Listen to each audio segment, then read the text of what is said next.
నిజంగా మిమ్మల్ని చూస్తుంటే సార్ కుమరం భీమ్ గారిని చూసినట్టే అనిపిస్తోంది మీ తాతను. సరే సార్. మొదటి ప్లేస్ హట్టి. సో హట్టి దగ్గర నుంచి 11 ఊర్లు ఇవన్నీ వీళ్ళందరూ కూడా మీ తాతగారు కుమరం భీమ్ గారి చేతిలో వీళ్ళందరూ ఫైట్ అప్పుడు యుద్ధం చేసిండ్రు. సో మనకు వాళ్ళు బ్రిటిష్ వాళ్ళ పైన ఇవన్నీ పోరాటం చేసిండ్రు.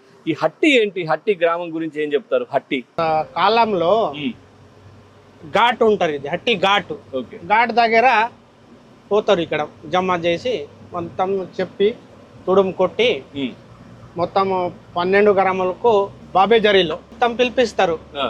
మాకు భూమి కోసమే మేము బతికినాం, అడవి కోసమే బతికినాం. ఒకటి చేస్తారు రాజగోండ సేవ సమ్మతి రాయ్ అంటే మొత్తం జమ చేసి మాట్లాడతారు. ఇంత పరేషాన్ చేస్తారు బ్రిటిష్ ప్రభుత్వం.